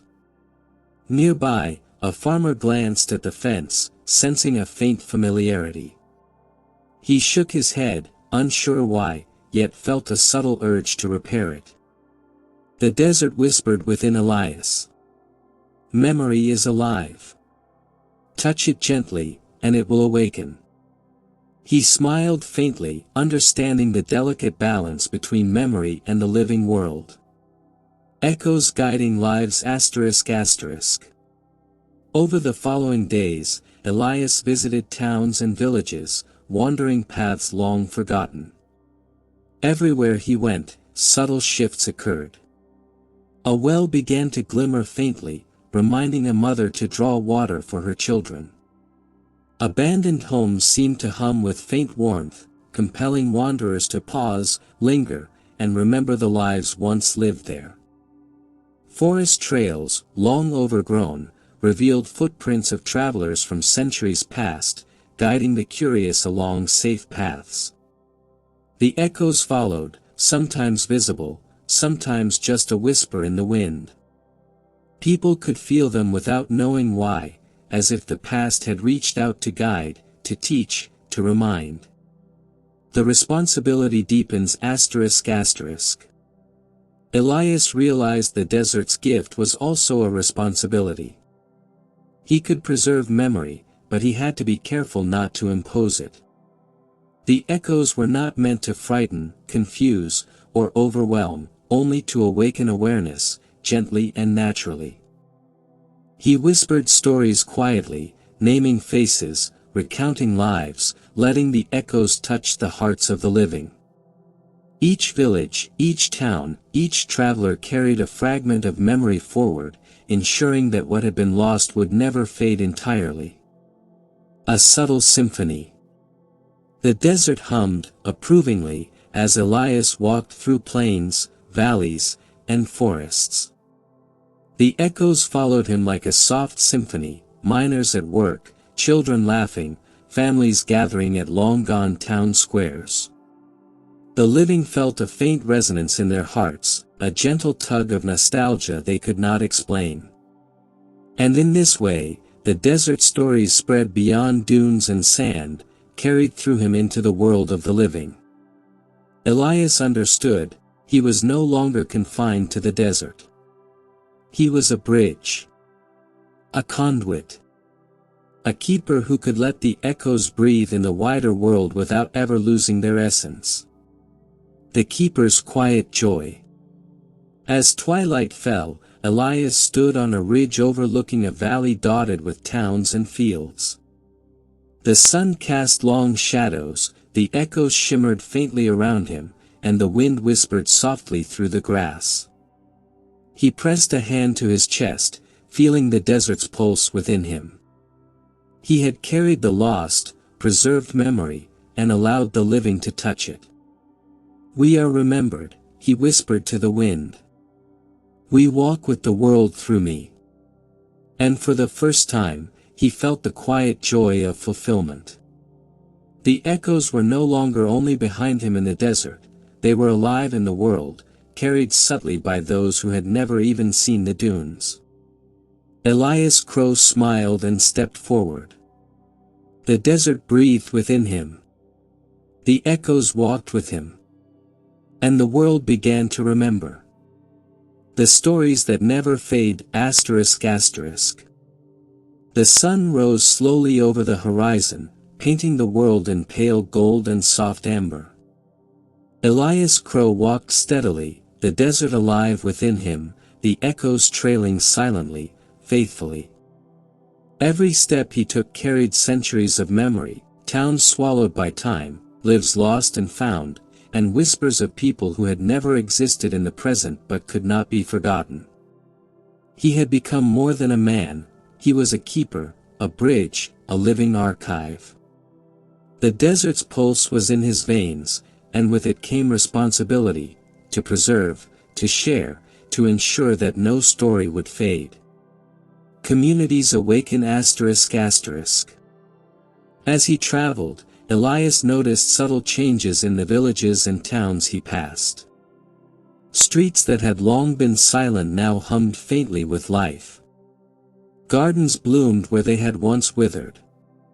Old wells and fountains glimmered with unseen energy, as if recalling hands that had drawn water long ago.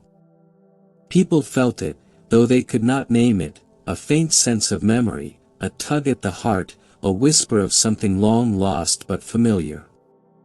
They paused in quiet wonder, looked around, and felt the invisible touch of centuries reaching through Elias. "It's like the land itself remembers," whispered a farmer, leaning on a fence that seemed suddenly sturdier. "I don't know why, but I feel it." Elias smiled softly, walking on, knowing that the desert stories had found their way beyond dunes and sand. The echo of lives past. Everywhere Elias went, he carried not just towns and families, but the moments that defined them. The laughter of children in a long-forgotten schoolyard. The creak of a wagon wheel along a dusty trail. The quiet tears of a miner trapped in a shaft that had long since collapsed. The living could not always see the echoes, yet they felt their presence. A mother paused by a garden, inexplicably moved to tend it. A child smiled at an abandoned well, sensing something familiar. A teacher remembered a story of a town lost to the desert, as if it had always lingered in her mind. All of it lived because Elias remembered. Because he carried it forward. The keeper's reflection. At twilight, Elias stood on a ridge overlooking a valley dotted with towns and fields. The echoes swirled faintly around him, shimmering like golden dust in the soft light. The desert whispered through him. "You have carried us far. You have given life to memory. We are no longer lost." Elias pressed a hand to his chest, feeling the pulse of centuries. He had begun in the desert, walking among dunes and mirages. Now, the echoes were in the living world, touching people in ways subtle, profound, and enduring. He understood fully, survival was no longer enough.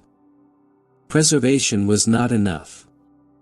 Sharing memory, allowing it to breathe and shape the world, that was the true gift. The promise of forever. As night fell, Elias gazed at the stars. The desert's pulse harmonized with the distant heartbeat of towns, rivers, forests, and people. Every whisper, every echo, every memory he carried resonated through the world. "We live," he whispered to the wind. "Through me. Through them. Through the world we touch." The desert exhaled softly, and the echoes shimmered faintly, stretching beyond him, beyond the dunes, into the hearts of those who would never forget.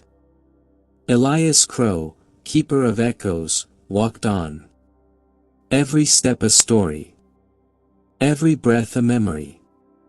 Every heartbeat a bridge between the past and the world that continued to turn. The stories never faded. They lived. They breathed. They walked with him. The legacy of the desert ****.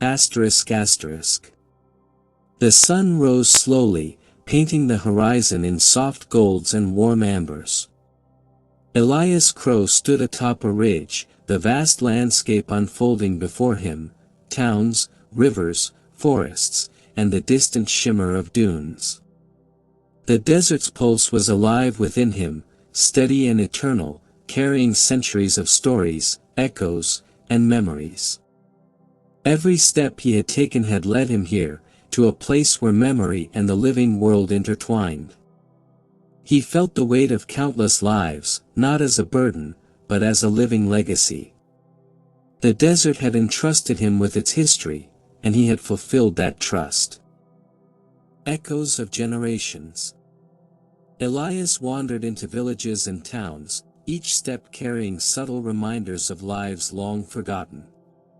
A child planting seeds in a garden long neglected. An old man pausing by a well, suddenly recalling a distant town swallowed by sand. Families gathering at abandoned squares, feeling an inexplicable sense of connection to the past. The echoes were no longer solely with him. They were alive in the world, subtly shaping hearts, inspiring acts of care, remembrance, and reflection. Through him, the desert stories would endure, touching generations yet unborn. The Keeper's reflection. At twilight, Elias sat by a quiet stream. The desert hummed softly in the distance, its rhythm mirrored in the ripples of water. He felt the echoes swirl around him, miners at work, children laughing, families gathering, travelers journeying, a vast tapestry of life preserved in memory. He understood now, survival, memory, and stewardship were only the beginning. The true legacy lay in sharing, in allowing the stories to breathe and shape the world beyond the dunes. "We live," he whispered softly, touching the water. "Through me, through them, through everyone who remembers." The wind stirred the ripples, carrying a faint chorus of voices. "We are remembered. We walk with you. Forever." A world touched by memory. As night fell, Elias looked toward the horizon. The desert was distant, yet alive within him. The echoes followed, shimmering faintly in the starlight, stretching beyond him, into towns, forests, and fields. The living world was subtly altered, lives enriched, memories rekindled, hearts awakened to stories that might otherwise have been lost. He realized that his journey had transcended the desert itself. The dunes, the wind, the towns buried in sand, they were not confined to the past. They lived on, interwoven into the living world through him, the Keeper of Echoes. The promise of eternity. Elias rose and continued walking, each step deliberate, each breath resonant with memory. The desert had given him a gift, and he had returned it to the world. Not as sand, nor as wind, nor as whispers alone, but as living stories, carried forward, touching hearts, shaping lives, and enduring through generations. The echoes surrounded him, not bound by dunes, but roaming freely with the living.